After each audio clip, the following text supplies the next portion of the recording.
प्यारे बच्चों नमस्कार, मैं मनीष शर्मा मैथ के इस लेक्चर में आप सभी का स्वागत करता हूं। और बच्चों जैसा कि आप सब जानते हो हम चर्चा कर रहे हैं आपकी प्रोबेबिलिटी के ऊपर, और जिसमें प्रीवियस लेक्चर कंप्लीट हमारा आपकी एक्सरसाइज 16.1 के ऊपर बेस्ड था। और बच्चों जैसा कि मैंने कहा था कि एक दो क्वेश्चन और हैं जो हमें आज डिस्कस करने हैं, और उसके बाद हम 16.2 के बेसिक के ऊपर चर्चा करेंगे। लेकिन इससे पहले जो दो क्वेश्चन बच्चों हमारे लिए करने जरूरी हैं वो देखिए, जिसमें क्वेश्चन नंबर 12 और क्वेश्चन नंबर 14 बच्चों ये करना कंपलसरी है। ठीक है, देखिए क्वेश्चन नंबर 12 क्या है कि इन ए स्कूल देयर आर 1000 स्टूडेंट। यानी कोई स्कूल है बच्चों जिसके अंदर हमारे पास टोटल 1000 स्टूडेंट है, विद्यार्थी है। ठीक है, out of which 430 are girls, यानी जिनमें से आपके पास टोटल 430 लड़कियां हैं। तो हम इनको लिखते हैं। चलिए क्वेश्चन नंबर 12 जो केस दिए गए बच्चों को लिखते जाते हैं। टोटल स्टूडेंट कितने हैं? 1000। गर्ल्स लड़कियां कितनी हैं? 430। चलो और आगे देखते हैं क्या आगे क्या कह रहे हैं। It is known that 10% girls out of 430 study in class 12। यानी ये कह रहे हैं बच्चों कि इसका 430 का 10%, यानी इसका जो 10% है उतनी लड़कियां कौन सी क्लास में है? 12th क्लास में। तो यहाँ पे लिख देता हूँ गर्ल्स इन 12th क्लास। ठीक है बच्चों, 430 इंटू 10/100 तो यह आ जाएगा 43 गर्ल्स। ठीक है, बस समझ आ रही है बच्चों। एक एक कंडीशन को समझते जाओ, लिखते जाओ, छोड़ना कुछ नहीं है। उसके बाद जो रिजल्ट बनेगा वो देखेंगे। बात समझ आ गई? तो यहाँ तक एक बार लैंग्वेज को रिपीट कर देता हूँ कि कोई स्कूल है बेटा आपके पास, टोटल जिसमें स्टूडेंट कितने हैं? 1000 यानी 1000। लड़कियाँ गर्ल्स कितनी हैं? 430 यानी 430। एंड ऐसी गर्ल्स जो 12th क्लास में है वो कितनी है? इसका 10% कितना होगा? 43 होगा। आगे देखिए क्या कह रहा है आपको। What is the probability that a student chosen randomly study in class 12th? यानी A का मतलब जिसकी प्रोबेबिलिटी बच्चों फाइंड आउट करनी है, मैंने आपको क्या कहा था, उसे हम क्या इमेजिन करेंगे A। तो ये कह रहे हैं कि जो कोई भी स्टूडेंट आप जो रेंडमली चूज करते हो, इनमें से कोई भी स्टूडेंट जब आप चुनते हो वो 12th क्लास में इसकी क्या प्रोबेबिलिटी है ये बताना है। तो स्टूडेंट इन 12th क्लास इसकी प्रोबेबिलिटी हमें बतानी है। चलो आगे देखते हैं और क्या। If given that the chosen student is a girl, ये बहुत बड़ी हेल्प करेगा।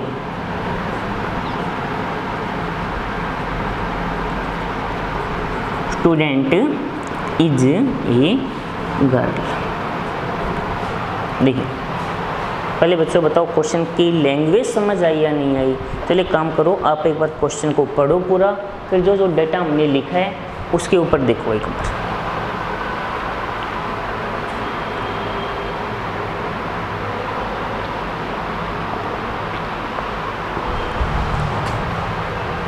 क्वेश्चन पढ़ लिया गया?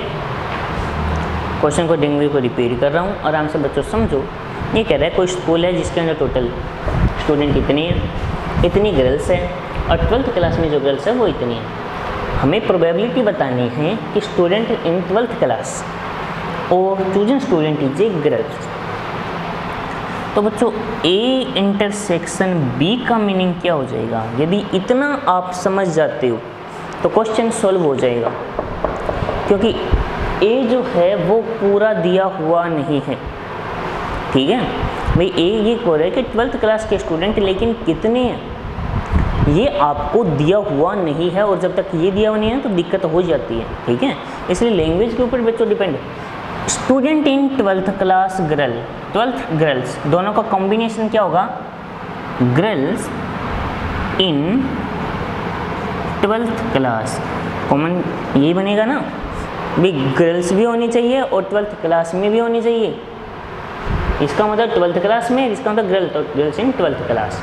तो chosen student is a girl, ये है 430 और ये कितने हैं 43। तो देखो कंप्लीट डाटा नहीं था, फिर भी जो रिक्वायर्ड इमेज था वो हमने पता कर लिया लैंग्वेज के अकॉर्डिंग, यानी यदि आपको लैंग्वेज समझ आ जाती है ए क्या है बी क्या है और उनका कॉमन क्या है, ये जो बातें आपको समझ आ जाती है तो बच्चों मान के चलो आपको कोई डाउट रहेगा ही नहीं। अब बताइए कोई दिक्कत है? क्लियर हुई ना इतनी बात? ए का मतलब स्टूडेंट 12th क्लास का, बी का मतलब girl, A intersection B, girl और 12 कंबाइंड कर दो तो 43। तो बच्चों फॉर्मूला होता है पी ए अपॉन बी का, P A intersection B upon P B. तो पी ए इंटरसेक्शन बी क्या होगा 43 अपॉन टोटल स्टूडेंट है 1000, ये हो जाएगा 430 अपॉन 1000, ये कैंसिल हो गया। 43 अपॉन 430 इज इक्वल टू 1/10, यानी बच्चों जो हमारे पास पी ए अपॉन बी आएगा वो आ जाएगा 1/10। देखो कितना इजी क्वेश्चन है, लेकिन क्वेश्चन में लैंग्वेज को इस तरीके से उलझाया गया है कि यानी इस तरीके से लिखा गया है कि बच्चे कंफ्यूज हो जाते हैं। बच्चे ये सोचने लगते हैं कि सर हमारे पास तो एक ही कंडीशन ही नहीं है। ये बच्चों आप ये देखो ना, जो रिक्वायरमेंट किसकी है, रिक्वायरमेंट हमारे पास है बी और ए इंटरसेक्शन बी। यदि कैसे न किसके वो निकाल लूँ तो ए की क्या जरूरत है इक्वेशन की, बनाओ ही ना। तो बताइए डाउट क्लियर हो गया होगा? क्वेश्चन अच्छा है मेरे हिसाब से बच्चों, बढ़िया है, क्योंकि जब कंप्लीट डाटा नहीं होता फिर क्वेश्चन करना हो तो मज़ा आता है। ठीक है, कोई सोच रहे होंगे इसमें मज़े वाली क्या बात है बच्चों, तभी तो माइंड लगाने का फ़र्क है। यदि कोई सिंपल सा क्वेश्चन है वो सीधा उठा के लिख दिया, फ़ायदा क्या? कुछ सोचना तो पड़ना है भाई, कुछ ऐसा हो जिसमें कुछ मज़ा ही करने में नया। ठीक है, तो जो 13 नंबर क्वेश्चन है बेटा आप खुद करोगे, क्वेश्चन नंबर 13 है वो आप खुद करोगे। ठीक है, क्वेश्चन नंबर 14 थोड़ा सा अलग मेथड से होगा। भाई आपको लग रहा है अलग मेथड का तो थोड़ा बता रहा हूँ, देखो इसको करने के लिए मैं थोड़ा अलग मेथड पे आना पड़ेगा। इंडिपेंडेंट इवेंट के लिए देखो, और फिर ये एक्सरसाइज कंप्लीट। ठीक है, तो 16.1 का जो बच्चों क्वेश्चन नंबर 14 है उसकी पहले लैंग्वेज को पढ़ते हैं, उसके बाद उसके आगे की चीज़ों को समझेंगे। देखो लैंग्वेज पढ़ रहे हो, आराम सुनो। Consider the experiment of tossing a coin, यानी एक कोई एक्सपेरिमेंट आप कर रहे हो, एक कॉइन को टॉस कर रहे हो, यानी एक सिक्के को उछाल रही हो। ठीक है, ये आगे कह रहे हैं if the coin shows head, यदि मान लो आपने जो कॉइन सिक्का उछाला है उसके ऊपर हेड आया एच, टॉस इट अगेन, यानी हेड यदि आपको एक बार दिख गया तो उसको दोबारा उछालिए, toss it again, again toss करो यानी दोबारा उछालो। चलो ठीक है, आगे और देखते हैं। तो एक कंडीशन लिख लेता हूँ, यानी मेरे पास यदि एच आया फर्स्ट टाइम मैंने जब टॉस किया, जब मेरे पास बच्चों एच आया तब मुझे क्या करना है, मुझे कॉइन को दोबारा टॉस करना है। दोबारा टॉस करूँगा तो तब एच भी आ सकता है एंड ए भी, में दोनों ही पॉसिबिलिटीज हैं। आगे बढ़ते हैं, आगे ये कह रहे हैं if but if it shows tail, यदि ये क्या दिखाई दे, टेल आ जाए। जब आपने कॉइन को एक बार टॉस किया हेड आया तो कॉइन को दोबारा टॉस कर लो, दोबारा करोगे तो एच और टी दोनों पॉसिबिलिटीज हैं। लेकिन जब कह रहा है if it tail shows then throw a die, तब एक पासे को फेंकिए। जब मैं डाई को फेंकूँगा तो 1 2 3 4 5 6, यहाँ पे टोटल केस नहीं बनेंगे। ठीक है, बस समझ आ गई बच्चों? यहाँ तो कोई डाउट है क्या? तो H H H T T1 T2 T3 T4 T5 T6। Okay, आगे देखो। Find the conditional probability of event, यानी सहप्रतिबंध प्रायिकता ज्ञात कीजिए। किसकी? Die shows a number greater than 4, die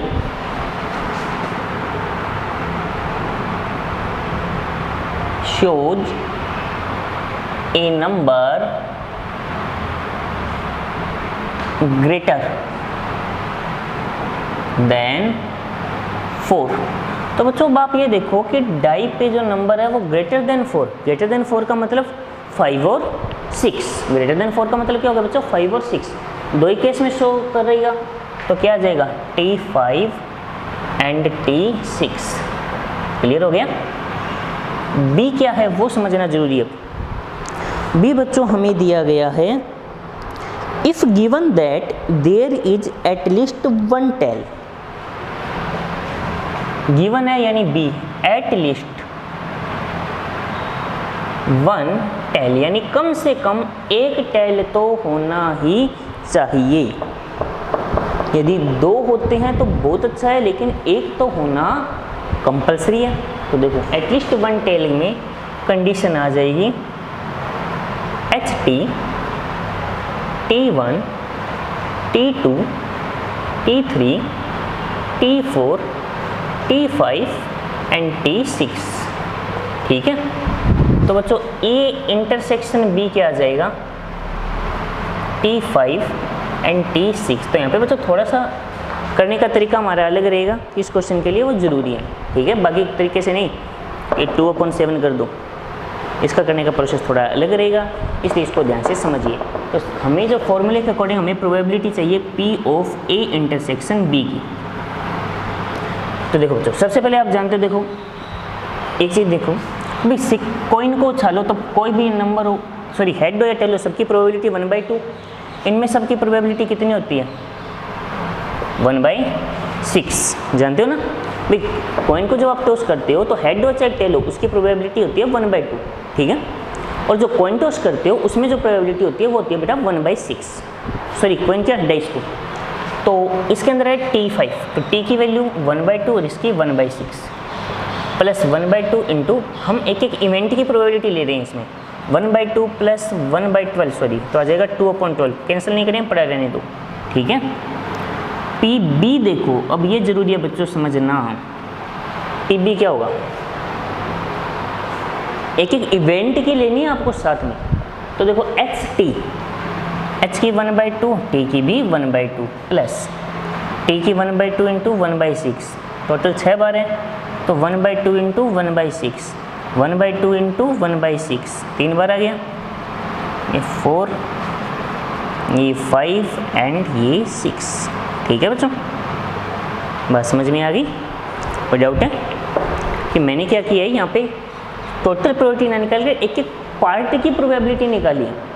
अब 1/2 1/6 का कंसेप्ट क्या है, मैं एक बार दोबारा बता देता हूँ। ये बच्चों आप सब जानते हो, जब आप किसी कॉइन को टॉस करोगे, हेड हो या टेल हो, उसकी प्रोबेबिलिटी होती है 1/2। ठीक है, डाइस को थ्रो करोगे, पासे को फेंकोगे, तो उसके अंदर कोई भी नंबर आए, सभी की प्रोबेबिलिटी होती है 1/6, क्योंकि टोटल 6 डिजिट है, प्रत्येक नंबर एक एक बार ही आता है।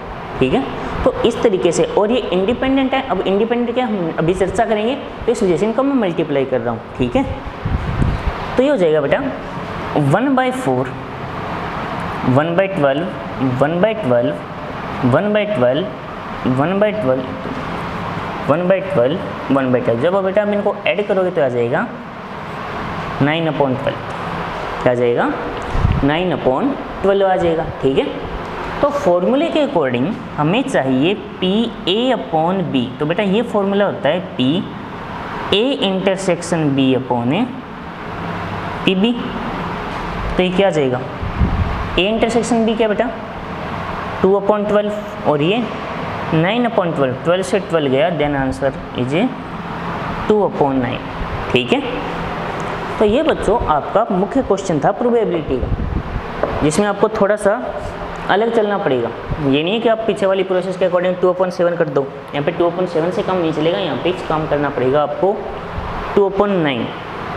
चलिए काम करते, एक बार मैं हट जाता हूँ, आप इसको वीडियो पॉज करके इसका स्क्रीनशॉट भी ले लीजिए। ठीक है, और एक बार देख लीजिए, कोई डाउट है तो समझ लीजिए।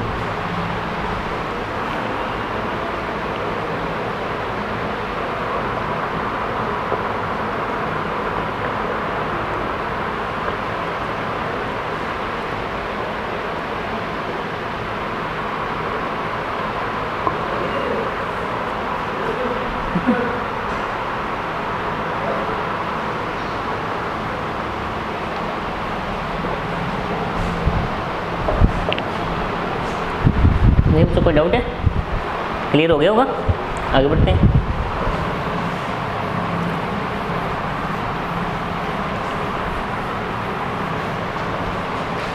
बस बच्चों एक बात याद रख लेना कि आप एक एक इवेंट को ले रहे हो, यहाँ पे कंबाइंड नहीं चल रहे हो। ठीक है, तो ये बच्चों अब नेक्स्ट छोटा सा एक टॉपिक है जिसके ऊपर बेस्ट काफ़ी अच्छे क्वेश्चन बनेंगे हमारे आगे, लेकिन समझने के लिए देखिए आपको क्या क्या सीखना है। तो जो टॉपिक है अब हमारा वो है इंडिपेंडेंट इवेंट,